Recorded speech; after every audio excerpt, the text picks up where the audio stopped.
ಜಾನು, ಅದಕ್ಕೆ ಇನ್ನು ಮಲ್ಗಿಲ್ವಾ?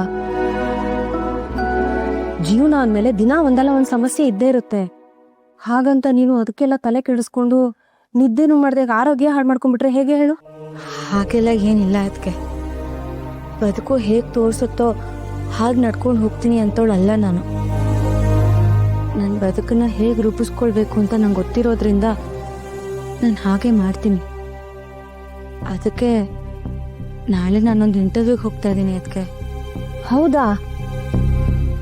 ಒಳ್ಳೇದು. ಒಂದು ಕೆಲಸ ಅಂತಿದ್ರೆ 100 ಆನೆ ಬಲ ಬರುತ್ತೆ ನೋಡು. ಇಂಟರ್ವ್ಯೂಗೆಲ್ಲ ಪ್ರಿಪೇರ್ ಆದ್ಯಾ? ಆಗಿದ್ದೀನಿ ಅದಕ್ಕೆ. ಆದರೆ ನನ್ನ ಸರ್ಟಿಫಿಕೇಟ್ಸ್ ಎಲ್ಲ ಹಳೆ ಮನೆಯಲ್ಲೇ ಬಿಟ್ಟು ಹೋಗ್ಬಿಟ್ಟಿದ್ದೆ. ನನಗೆ ನೆನಪೇ ಇರಲಿಲ್ಲ. ಅಮ್ಮನ ಕೇಳಿದ್ದಕ್ಕೆ ನಿಮಗೆ ಗೊತ್ತಿರ್ಬೋದು ಅಂದರು. ಸರ್ಟಿಫಿಕೇಟ್ಸ್ ಎಲ್ಲಿದೆ ಅಂತ ನಿಮಗೆ ಗೊತ್ತಾ ಅದಕ್ಕೆ? ಒಂದು ನಿಮಿಷ ಬಂದೆ. ಹಾಂ.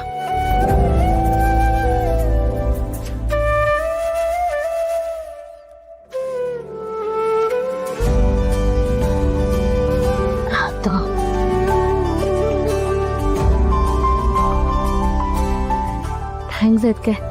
Thank you so much. ಇದನ್ನು ನಿಜ ಹೇಳಬೇಕಂದ್ರೆ ನಾನು ಜೋಪಾನ ಮಾಡಬೇಕಿತ್ತು, ಆದರೆ ನೀವು ಮಾಡಿದ್ದೀರ. ಅದಕ್ಕೆ ಹೇಳೋದು, ನೀವು ನಂಗೊಂಥರ 2ನೇ ತಾಯಿ ಇದ್ದ ಹಾಗೆ ಅಂತ. ಎಲ್ಲದೂ ಎಷ್ಟು ನೀಟಾಗಿ ಇಟ್ಟಿದ್ದೀರಾ. ಇದ್ರ ಬೆಲೆ ಏನು ಅಂತ ನನಗೆ ಗೊತ್ತು ಜಾನು. ನನಗೆ ಜೀವನದಲ್ಲಿ ಯಾವತ್ತೂ ಈ ರೀತಿ ಸರ್ಟಿಫಿಕೇಟ್ಸ್ ಎಲ್ಲ ತೊಗೊಳಕ್ಕಾಗಲೇ ಇಲ್ಲ. ಅದಕ್ಕೆ ನಮ್ಮ ಮನೆಯವ್ರ ಡಾಕ್ಯುಮೆಂಟ್ಸನ್ನಾದರೂ ಜೋಪಾನವಾಗಿ ಇಟ್ಕೊಳ್ಳೋಣ ಅಂತ ಇಟ್ಕೊಂಡೆ. ನಿಜ ತುಂಬ ಖುಷಿ ಆಗ್ತಿದೆ. ಮನೆ ಖಾಲಿ ಮಾಡುವಾಗ ಇದು ಮಿಸ್ ಆಗಿಬಿಟ್ಟಿರುತ್ತೇನೋ ಅಂತ ಅನುಮಾನ ಇತ್ತು. ನಿಮ್ಮಿಂದ ಇದು ನೀಟಾಗಿ ಹಾಗೇ ಇದೆ. ಇಲ್ಲಿ ನೋಡಿ, ಇಲ್ಲಿ ಎಲ್ಲದರಲ್ಲೂ ಫಸ್ಟ್ ಕ್ಲಾಸ್. ನೀನು ಇದರಲ್ಲಿ ಫಸ್ಟ್ ಕ್ಲಾಸು, ಇದರಲ್ಲಿ ಫಸ್ಟ್ ಕ್ಲಾಸು, ಇದರಲ್ಲಿ ಫಸ್ಟ್ ಕ್ಲಾಸು. ಆಮೇಲೆ ಇದು ನೋಡು, ಇದರಲ್ಲೂ ಫಸ್ಟ್ ಕ್ಲಾಸು. ಆಮೇಲೆ ಇದೆಲ್ಲ ನಿಮಗೆ ಹಾಡಿದ್ದಕ್ಕೆ, ಡ್ಯಾನ್ಸ್ ಮಾಡಿದ್ದಕ್ಕೆ ಕೊಟ್ಟಿರೋ ಸರ್ಟಿಫಿಕೇಟ್ಸ್ಗಳು. ಇಷ್ಟೆಲ್ಲ ಟ್ಯಾಲೆಂಟ್ ಇಟ್ಕೊಂಡು ಒಂದು ಸ್ವಲ್ಪ ವರ್ಷ ನಿನ್ನಿಂದ ಏನೂ ಮಾಡೋಕ್ಕಾಗಲಿಲ್ಲ. ಆದರೆ ದೇವರು ಈಗ ಮತ್ತೆ ನಿಂಗೊಂದು ಅವಕಾಶ ಕೊಟ್ಟಿದ್ದಾನೆ, ಒಂದು ಹೊಸ ಮಾರ್ಗ ತೋರಿಸಿದ್ದಾನೆ. ನೀನು ಅದರಲ್ಲಿ ನಡಿ ಜಾನು. ಜೀವನದಲ್ಲಿ ಒಂದು ಸಾಧನೆ ಮಾಡಿ ತೋರಿಸು. ಹ್ಞೂ ಅದಕ್ಕೆ.